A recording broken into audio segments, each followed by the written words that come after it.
சீர்திருத்த சிங்கார மேடைக்கு இந்த அடியாருடைய பணிவான முதல் பணிவான வணக்கம். மரவா சீராக நிறைந்திருக்கும் மாபெரும் புண்ணிய சபை. இச்சபையில் அமர்ந்திருக்கக்கூடிய ஆணாக பிறந்த அப்பன்மார்கள், பெண்ணாக பிறந்த அரும் பெரும் தாய்மார்கள், பள்ளி கல்லூரி செல்லக்கூடிய மாணவ மாணவிகள், அனைத்து நல்ல உள்ளங்களும் சேர்ந்து கெடுவாரும் இல்லை, பிரிந்து வாழ்ந்தோரும் கிடையாதா? ஒன்றுபட்டால் உண்டு வாழ்வு.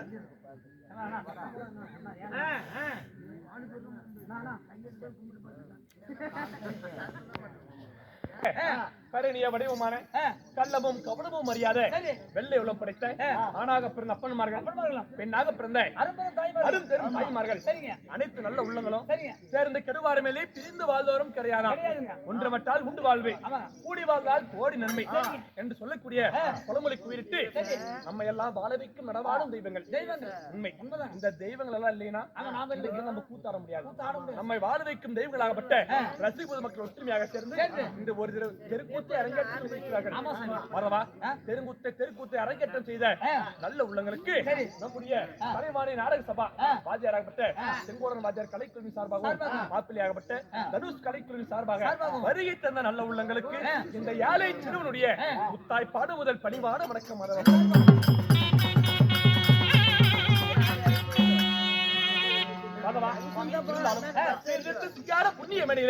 அரங்கேற்றம் செய்த தெருக்கூத்து பாஞ்சால குறவஞ்சி என்று சொல்லக்கூடிய நாடகத்திலே தர்பார் விஷயமாக நான் வந்திருக்கும் பொழுது என்னுடைய திருநாமம் என்ன, என்னால் இந்த கதையில என்ன துவக்கம் என்பதை கற்றுத் தேர்ந்த கல்வியை தெல்லிய நீரிலே துள்ளியுடைய அருமையை போல் விளக்கமாக சொல்வேன். நீ ஒழுக்கமாக கேட்க வேண்டும். தெரிவிக்கட்டுமா? அந்த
நண்பா ஆழ்வாரே, கூறிய வார்த்தைகள் புரிந்ததா? ஒன்னும் புரியவில்லை சாமி. எனக்கு புரிந்தால் மட்டும் பத்தாது. சரி, பார்க்கிற ஜனங்களுக்கு நீங்க யாருக்கும் தெரியல. அப்படியா? ஆழ்வாரே, இந்த அகில உலகத்திலே சூரியர்கள் 12 கோடி, சூஸ்திரர்கள் 18 கோடி, வசுக்கள் மொத்தம் 3 கோடி, 33 கோடி தேவர்கள், 48,000 கோடி ரிஷிமார்கள், கம்பரவர் அஷ்டத்துக்கு பாலகர்கள் சொல்லக்கூடிய அனைத்து உயிரினங்களையும் படைத்து இந்த அகில உலகத்தை காத்து வரக்கூடிய தெய்வம் மொத்தம் 3 தெய்வம். 3 தெய்வங்கள் சொல்றீங்களே, யார் யார் சாமி? மரவா, யார் யார்? சிவன், விஷ்ணு, பிரம்மா. இந்த மும்மூர்த்தி தேவருக்கு என்ன வேலை? இந்த அகில உலகத்தை படைத்து அவரவருக்கு என்று ஒவ்வொரு தொழிலை பிரித்துக் கொண்டு இந்த அகில உலகத்தை காத்து வருகிறோம். அதுவா என்னுடைய உண்டை கவனத்தில் பிறந்த மகனாகப்பட்ட பிரம்மாவுக்கு என்ன வேலை? ரிக்வேதம், யஜுர்வேதம், சாமவேதம், அதர்மண வேதம் என்று சொல்லக்கூடிய 4 வேதங்களை வைத்துக் கொண்டு நடப்பன, பரப்பன, நீந்துகின்ற வகை, ஊறுகின்ற வகை என்று சொல்லக்கூடிய அனைத்து உயிரினங்களையும் படைக்கக்கூடிய தொழில் யாருக்கு? பிரம்மாவுக்கு. நடப்பன, பரப்பன, நீந்தும் வகை சொல்றீங்களே, அதுக்கு என்ன அர்த்தம்? மரவா, நடப்பனா ஆடு மாடு மனிதன் எல்லாம் நடப்பன. சரிங்க. பரப்பனா என்ன? வானத்திலே ஒட்டி வசிக்கக்கூடிய காக்கை, பருந்து, புறா எல்லாம் பரப்பன. ஊர்வலம்னா நீந்துகின்ற வகை என்றால் நீர்வாழ் உயிரினங்கள், தவளை, முதலை, மீன் இதெல்லாம் நீந்துகின்ற வகை. ஊறுகின்ற வகை என்றால் எறும்பு, பூரா, பாம்பெல்லாம் ஊறுகின்ற வகை. இப்படிப்பட்ட 4 வகையான உயிரினங்களை படைத்து இந்த அகில உலகத்தை படைக்கக்கூடிய தொழிலாருக்கு மகனாகப்பட்ட பிரம்மாவுக்கு. ஆமா, அப்படி படைத்த உயிரினங்களுக்கு படியறக்கக்கூடிய தொழிலாருக்கு சங்கரகத்த சிவபெருமானுக்கு படியறக்கக்கூடிய தொழில். யானை முதல் எறும்பு கலைவரை 8,84,000 உயிரினங்களுக்கு படியறக்கக்கூடிய தொழிலாருக்கு சங்கரகத்தன் சிவபெருமானுக்கு. அப்படி படைத்த உயிரினங்கள் அனைத்தும் நல்லவையாக இருந்தால், காத்து தீயவையாக இருந்தால் கருவில அழித்து இந்த அகில உலகத்தை திவ்ய பிரபஞ்சத்தை காத்து வரக்கூடிய என்னுடைய திருநாமம் காக்கும் கடவுளாகப்பட்ட கண்ணன், மணிவண்ணன், நீலமேகனன், நித்த சாம்பிராணி வாசகன், ஓரடி ஈரடியிலே இந்த உலகை இறந்த மாயக்கண்ணன் என்று சொல்லலாம். உண்மையப்பா கடவுளே, அவங்க பக்கனுங்க சத்தியம், உங்க பக்கனுங்க ஆமாங்க. எப்படி சாமி 4 வேளை பணம் வேலைங்க. சரி, 6 வேளை குடிக்கிறீங்க. அது அவங்களுடைய பக்கனுங்க வாழ்ந்திருப்பாய் வையகத்தில். சாமி நானும் யாராருக்கு சந்தேகம் மரவா சுருக்கமாக சொல்ல போனால் என்னுடைய திருநாமம் வசுதேவ கிருஷ்ணன். வசுதேவ கிருஷ்ணன் சொன்னீங்களே, உங்களுக்கு 2 பேருங்களா? இல்லையப்பா, வசுதேவன் அப்படிங்கிறது எங்க அப்பா பேரு. சரி, என்னுடைய பேர் கிருஷ்ணன். ஓ வசுதேவ கிருஷ்ணன். உண்மை. சரி, மரவா அப்படி இருந்தாலும் மாயக்கிரனாகப்பட்ட நான் அகத்தில் 1008, யுகத்தில் 108.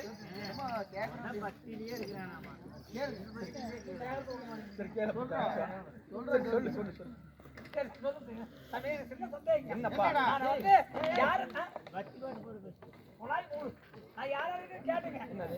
கேள்விக்கு யாரும் பதில் சொல்ல மாட்டேங்கிறாங்க. உங்ககிட்ட சொல்றேங்க, இந்த கல்லு நம்ம தண்ணிக்குள்ள போடுறோம், அந்த கல்லையா முழுகுது, என்ன காரணம்? கல்லுக்கு நீச்சல் தெரியாது.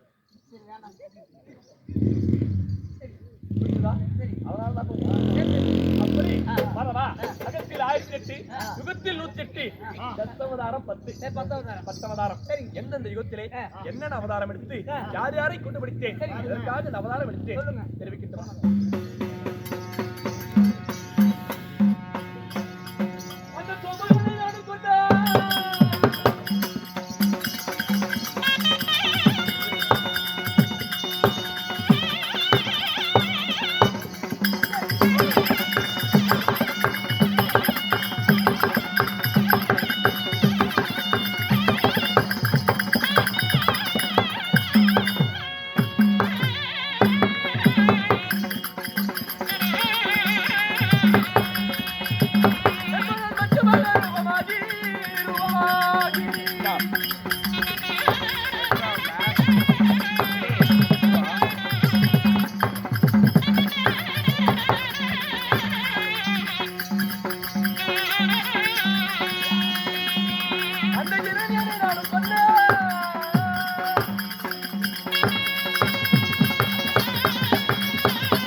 ஆழ்வாரே பகவானே, இருந்தாலும் யுகமோ 4.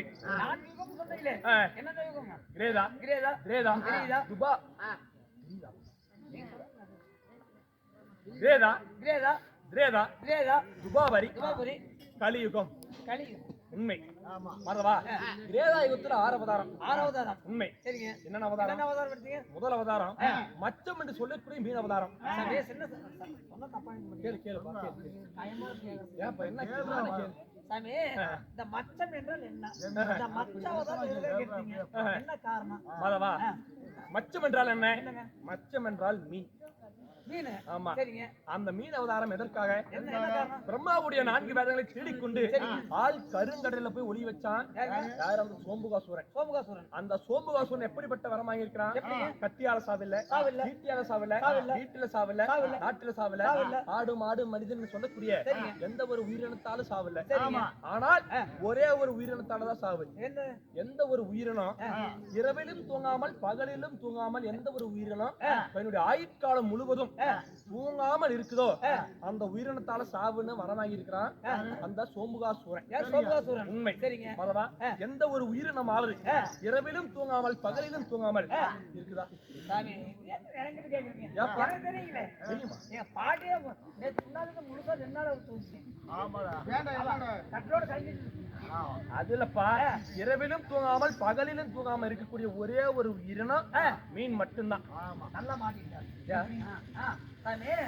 இரவுல பகலும் தூங்காத ஜீவன் மீன் சொல்றீங்களே அந்த மீன் ஏன் தூங்காது என்ன காரணம் மாதவா மீனுக்கு இமைகள் கிடையாது மீனுக்கு இமைகள் கிடையாது மீன் செத்து போய் கருவாடானாலும் பார்த்தா கண்ணு திறந்துட்டாரு கண்ணு விளக்கிட்டு ஆமா அப்படிப்பட்ட சோமுகாசுரனை கொன்று என்னுடைய மகனாகப்பட்ட பிரம்மதேவனுக்கு 4 வேதங்களை மீட்டு கொடுக்க நான் எடுத்த முதல் அவதாரம் மச்சம் என்று சொல்லக்கூடிய மீன் அவதாரம் 2வது அவதாரம் என்ன ஆமை அவதாரம் எதற்காக எடுத்தீங்க என்ன காரணம் மறவா மந்திரிகிரி மலையை மத்தாகவும் ஆதிசேடன் சொல்லக்கூடிய பாம்பை கயிறாக செஞ்சு திருப்பார் கடலிலே தேவர் ஒருவருமாகவும் அசுர கூட்டங்கள் ஒருவருமாகவும் மந்திரிகிரி மலையை மத்தாக வைத்து அமிர்தத்தை கடைந்தார்கள் அப்படி அமிர்தமானது கடையும் பொழுது அந்த மந்திரிகிரி மலையானது ஒருவருமாக சாய்ந்து கொண்டே சென்றது அப்படி சாய்ந்து கொண்டே சென்ற மந்திரிகிரி மலையை தாங்கி பிடிக்க நான் எடுத்த 2வது அவதாரம் ஆமை அவதாரம் மறவா 3வது அவதாரம் பன்றி அவதாரம் அப்படியே பீத்தி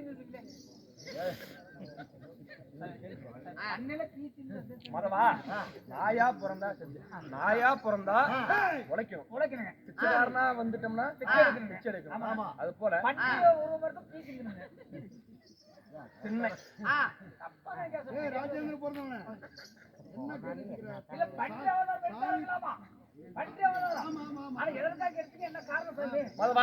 நரகாசுரை கொண்டு முடிக்க பஞ்ச அவதாரம் அடுத்ததாக 4வது அவதாரம் மதவா இரண்யாய நமக என்று வாழ்ந்து வந்தான் யாரு இரண்யாச்சுதன் அந்த இரண்யாச்சுதனை மண்டை கர்வத்தை அழிப்பதற்கு அடுத்த 4வது அவதாரம் குல பிராமண அவதாரம் 5வது அவதாரம் டேய் மதவா இரண்யாச்சுதனை கொண்டு வடிக்க இரண்ய அவதாரம் எடுத்து 5வது அவதாரம் குல பிராமண அவதாரம் அவதாரம் எடுத்து ஓரடி ஈரடியில இந்த உலகை அளந்து 3வது நிலை கேட்டேன் நில கொடுக்கல அந்த கேரளத்துல வாழ்ந்து வந்த மாவலி சக்கரவர்த்திய மண்டை கர்வத்தை அடக்க நான் எடுத்த 5வது அவதாரம் குல பிராமண அவதாரம் 6வது அவதாரம் மாரியம்மன் காளியம்மனை பிறக்க வைக்க பரசுராமர் அவதாரம் எடுத்தேன் இது முதல் யுகம் 2வது யுகம் என்ன திரேதா யுகம் திரேதா யுகத்துல ஒரே ஒரு அவதாரம் ராமர் அவதாரம் எடுத்து ராவணாதி கூட்டங்களை கொண்டு பிடித்து சரையு என்று சொல்லக்கூடிய நதிக்கரையில முழுவதோடு ராமர் அவதாரம் முடிந்தது ஆமா துபாவரி யுகத்துல ஒரே 2 அவதாரம் என்ன அவதாரம் என்னுடைய அண்ணனாகப்பட்ட பலராமர் நானே இந்த மாய கண்ணனும் நானே உண்மை மறவா அடுத்ததாக இருக்கக்கூடிய அவதாரம் கலியுகம் கலியுகத்துல கல்கி அவதாரம் எடுத்தால் மாதவா இந்த திவ்ய பிரபஞ்சமே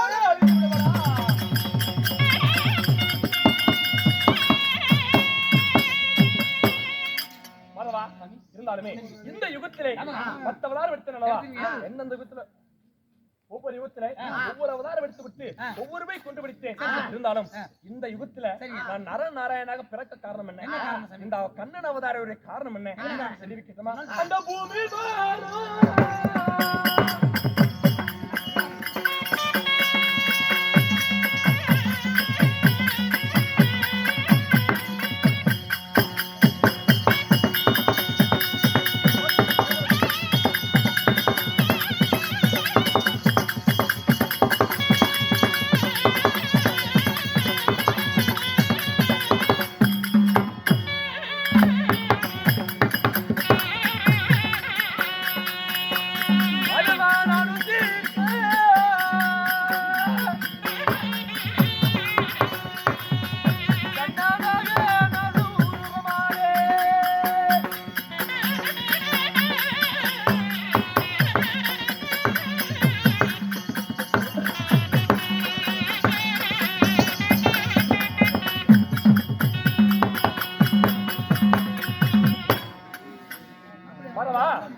யுகத்திலே சரிங்க. என்னுடைய தங்கையாகப்பட்ட பூமாதேவி எங்கிட்ட வந்து சத்தியம் கேட்டா. எப்படிங்க? ஆனா இந்த அகில உலகத்திலே நாளுக்கு நாள் மென்மேலும் சரிங்க. பூமி வாரம் அதிகரிச்சுட்டே போகுது.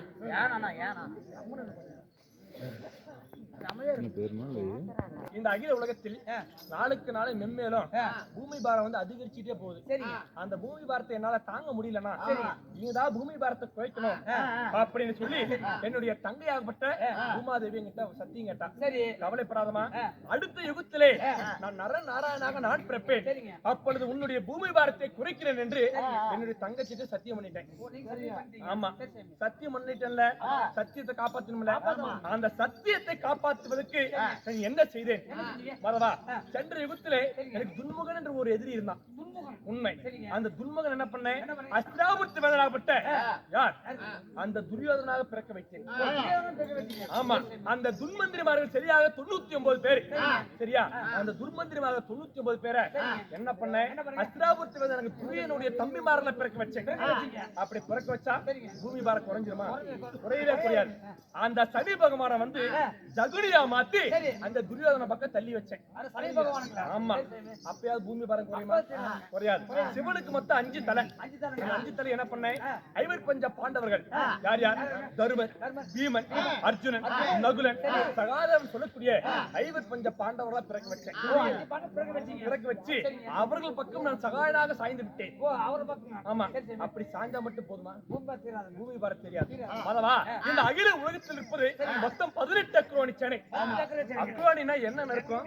காலால் படை, குதிரைப்படை, ஒட்டகப்படை என்று சொல்லி யானைப்படை சொல்லக்கூடிய அதெல்லாம் இருக்கும். அது இல்லாம போர் வீரர்கள் நிறைய பேர் இருப்பாங்க. ஆமா, 18 அக்ரோணி சேனை வந்து துரியோதனுக்கு மொத்தம் 11 அக்ரோணி சேனை.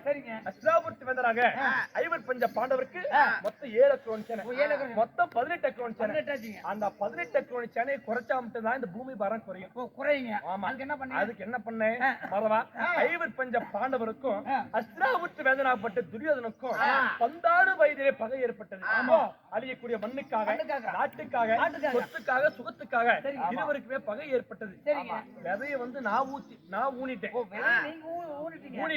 ஜகுனி வந்து அதுக்கு தண்ணி ஊத்தி வளர்த்து அந்த விதையானது இப்பொழுது ஆலமர விருட்சகமாக காட்சியளிக்கிறது. எப்படி? ஆலமரம் மாதிரி ஆயிடுச்சு. ஆலமரம் மாதிரி ஆனா மட்டும் போதுமா? பூமி பாரம் குறையணும். மறவா, 5 பாண்டவருக்கும் அஸ்திராபுரத்து வேந்தனாகப்பட்ட துரியோதனுக்கும் பகையானது ஏற்பட்டு கையினால் பகடி ஆடினான். எப்படி? கையினால் பகடி ஆடினான். அந்த பகை வந்து எப்படி ஏற்பட்டது? தருமருக்கு சரியா வயசு வந்து 6 வயசு. 6 வயசு. தருமருக்கு சரியா வயசு வந்து 6 முதல் 16 வயசு இருக்கும்போது அவருடைய தந்தையாகப்பட்ட பாண்டுபுத்திர மகாராஜன் இந்தம முனிவர்கிட்ட சாபத்தால மாண்டு பணிந்தார். பாண்டுபுத்திர மகாராஜன் அப்பா தர்மருக்கு வந்து வயசு 16 இருக்கும்போது பாண்டுபுத்திர மகாராஜா மாண்டு பணிந்தார். மடிந்த பிறகு என்னாச்சு? தருமர் போய் கேட்கறான், கண்கள் தெரியாத திருதராட்டின் அப்பா இத்தனை ஆண்டு காலமாக யார் நாட்டை ஆட்சி செஞ்சா? அப்பாவாகப்பட்ட பாண்டுபுத்திர மகாராஜா நாட்டை பட்டையை சூட்டி வைங்கப்பா அப்படின்னு கேட்கும் பொழுது அவர் என்ன சொல்றாரு? கண்கள் தெரியாத திருதராட்டின் தருமரோ, உனக்கும் சரியா வயது 16, நாடு வந்து எப்படி நீதி நேர்மை தவறாமல் ஆட்சி செய்வதுன்னு உனக்கு தெரியாதப்பா, அதனால வாரணாவதம் சென்று பாருங்கள் அப்படின்னு யார் சொல்றா? கண்கள் தெரியாத திருதராட்டியன். அந்த வாரணாவதத்துல என்ன சொல்லி தருவாங்க? வாரணாவதத்துல ஒரு அழகிய மாளிகை உற்பத்தி செய்து அந்த மாளிகையில வந்து துணையாக புரோசனன் வருவார். அந்த புரோசனன் வந்து மாளிகையில வந்து உங்களுக்கு வந்து தருமராகி நீ நாட்டை எப்படி ஆட்சி செய்யணும்னு அந்த மாளிகையில கற்பிப்பாங்க. அது மட்டும் இல்லாம அங்க அழகிய சிவனாலயம் வந்து ஒண்ணு இருக்குது. சிவனாலயத்தை வந்து தினமும் வழிபட்டு வந்தீங்கன்னா நீதி நேர்மை தவறாம நாட்டை எப்படி ஆட்சி செய்யறதுன்னு அந்த மாளிகையிலே அவங்க சொல்லி தருவாங்க அப்படின்னு திருதராட்டின்னு சொல்லிட்டாரு. பார்த்தான் துரியோதனன். என்ன ஒரு ஆச்சரியம், ஏதோ ஒரு ஆச்சரியம். 5 பாண்டவர் எப்படியாவது கொன்னே ஆகணும் அப்படின்னு சொல்லி அந்த மாளிகை இருக்குதுல, அந்த மாளிகை என்ன மாளிகை? அரக்கனால் செய்யப்பட்ட அரக்கு மாளிகை. அரக்கு மாளிகை என்ன? எளிதிலே தீப்பற்றக்கூடிய பொருட்கள், மெழுகு, பஞ்சி, திப்பிலம், இங்கிலம் சொல்லக்கூடிய எளிதிலே தீப்பற்றக்கூடிய பொருட்களால் ஒரு மாளிகை உற்பத்தி செஞ்சுட்டாங்க. 5 பாண்டவர் வந்து படுத்து உறங்கிக் கொண்டிருக்கும் பொழுது புரோசனன் தந்திர மார்க்கமாக துரியோதன பேச்சை கேட்டு தீ வச்சுட்டான். ஆமா, அப்ப பார்த்து 5 பாண்டவர்ல பீமச்சேனை பாக்குறான். என்ன ஒரு ஆச்சரியம், மாளிகையான எரிந்து கொண்டிருக்கிறது, இது அப்படியே விடக்கூடாது அப்படின்னு சொல்லி அண்ணன் தம்பிமார்கள் 4 பேரை தோல்ல தூக்கி போட்டுட்டு தாயாகப்பட்ட மாதேவியை தூக்கி தோல்ல போட்டுட்டு பார்த்தார்கள். வஜ்ரக தூண் இருந்தது ஈசானி மூலையில. அந்த வஜ்ரக தூணை எட்டி உதைத்தான். எட்டி உதைச்சுட்டு ஒரு பாதாள சுரங்கம். அந்த பாதாள சுரங்கம் எங்க போகுது? இடும்பாவனம் போச்சு. உண்மை. அந்த இடும்பாவனத்தை வென்று யார் கல்யாணம் பண்றா? இடும்பாசுரம் வந்து பீமச்சேனை கண்டுபிடித்து ஐவர் பஞ்ச பாண்டவர முதல் கல்யாணம் இடும்பிய வந்து பீமச்சேனை திருமணம் செய்யறாங்க. உண்மை. அதற்கு முன்பதாக ஐவர் பஞ்ச பாண்டவர் எங்க போனாங்க? 300 மங்கலம் செஞ்சாங்க. 300 மங்கலம் போய் இவர்கள் தான் பாண்டவர் என்று எவருடைய கண்களுக்குமே தெரியாம 3 வருஷம் 300 மங்கலத்துல இருக்கிறாங்க. அப்படி 300 மங்கலத்துல இருக்கும் பொழுது பாஞ்சால தேசம் லிகிருது வருது. என்னன்னு? பாஞ்சாலிக்கு சுயவரம் என்று லிகிருது வருது. அப்பொழுது ஐவர் பஞ்ச பாண்டவர்களே நடுப்பிரத நாயகனாகப்பட்ட அர்ஜுனன் என்னுடைய துணை கொண்டு மலையாத வில் வளைத்து வஞ்சி கூடியாலை மாலையிட்டான். 8வது வில் வளைத்து அந்த பாஞ்சாலியை திருமணம் செஞ்சு பாஞ்சால தேசத்துல 1 வருஷம் இருக்கிறாங்க. அதுக்கப்புறம் திரும்ப அஸ்தினாபுரம் வந்து அப்பா நீங்கள் சொன்னது போல வாரணாவதம் சென்று வந்து விட்டோம், நாட்டை கொடுங்கப்பா அப்படின்னு யார்கிட்ட கேக்குறாங்க? திருதராட்டின்னு கேக்குறாங்க. திருதராட்டி என்ன சொல்றாரு? ஐவர் பஞ்ச பாண்டவர் அனைவருமே அந்த அரக்கு மாளிகையில மாண்டு மடிஞ்சிட்டீங்க அப்படின்னு நினைச்சு 56 தேசத்தை துரியோதனனுக்கு பட்டம் எழுதிட்டுப்பா, நாடு எங்கிட்ட இல்லன்னு திருதராட்டி சொல்லிட்டாரு. அப்ப கேக்குறாங்க ஐவர் பஞ்ச பாண்டவர்கள் பிழைக்குதான் வழி என்ன அப்படின்னு கேட்கும் பொழுது அவருக்கு கண்ணு தெரியாது. அவருக்கு கை காட்டினார். அது என்னது? கை காட்டினார். உப்பு கூட விளையாத ஒவ்வொரு காண்டாவனம். ஆமா, மண்ணு இருந்தா அந்த மண்ணுல உப்பாவது விளையும். அந்த காண்டாவனத்துல வந்து எதுவுமே விளையாது. அப்பொழுது ஐவர் பஞ்ச பாண்டவர்களே அர்ஜுனுடைய தந்தையாரு தேவகோமான் தேவேந்திரன். அந்த தேவேந்திரன் கிருபை கொண்டு அந்த காண்டாவனத்தை தகனம் செய்து அழகிய மாளிகை விற்பனம் செய்து அவருடைய நினைவாக அந்த லோகத்துக்கு என்ன பெயர் வச்சாங்க? இந்திர பிரசவம். ஆமா, அப்படி இந்திர பிரசவம் பெயர் வச்சு தர்மருடைய ஆட்சி காலம் சரியா 27 வருஷம். 27 வருஷம் தர்மருடைய ஆட்சி இருக்கும் போது பார்த்தா துரியோதனை. என்னடா ஒரு ஆச்சரியம், இப்படி வந்து அரக்கு மாளிகையில கொல்லலாம் நினைச்சோம், கொல்ல முடியல. உப்பு கூட விளையாத காண்டாவனத்தை காட்டுறோம். அப்பயும் அழகிய மாளிகை விற்பனை செஞ்சு அனைத்து நாட்டு மக்களுடைய கவனத்தை தர்மர் ஈர்த்து வச்சிருக்கானே, எப்படியாவது அந்த இந்திர பிரசவத்தை கையாள வேணும் அப்படின்னு சொல்லி தந்திரமார்க்க நாட்டுக்கு கூப்பிடுறான். விளையாட்டு துரியோதனை கூப்பிடுறான். விளையாட்டு மாளிகை வந்து ஒண்ணு உற்பத்தி பண்ணி இருக்கிறான். அதுக்கு வந்து அழைப்பு கொடுக்குறான். அப்படி வரும்பொழுது ஐவர் பஞ்ச பாண்டவர் ஒற்றுமையாக இருக்கும் பொழுது ககினி மாமா என்ன சொன்னான் தெரியுமா?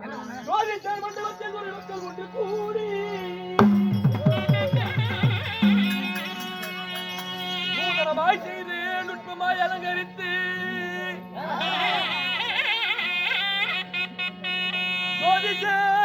மண்டபத்தில் குறை மக்கள் ஒன்று கூடி வந்ததே மனமகிழ்ந்தோம் என்று இல்லாமல் யாதொரு காலஜமமும் இல்லாமல் இருக்கலாமோ?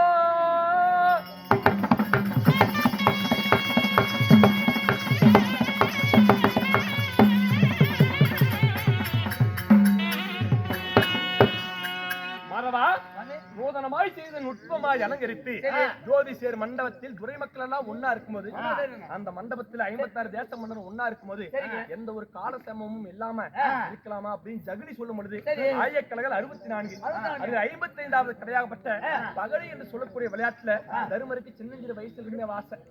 அதனால முதல்ல என்ன வச்சான்? நாடு நகரம் நவநீதம் செங்கோல் ஆளும் படை வாழும் படை 8 உதைத்தாலும் தள்ளி காசுக்கு பிரயோஜனம் இல்லாத ஆட்டி பரதேசிகளாக அனைத்து விழுந்து 12 ஆண்டுகள் வனம் ஓர் ஆண்டு ஐக்காத வனம் சென்று வந்தால் சாதி நாடு என்று யாருடைய கட்டளை? துரியோதன கட்டளை. இப்பொழுது 12வது வனத்திலே இருந்து கொண்டு ஐவர் பஞ்ச பாண்டவர்கள் மாமா மாயவா என்று என அழைத்துக் கொண்டு இருக்கிறார்கள். அதனாலே மறவா ஐவர் பஞ்ச பாண்டவர் ஆகட்டும்.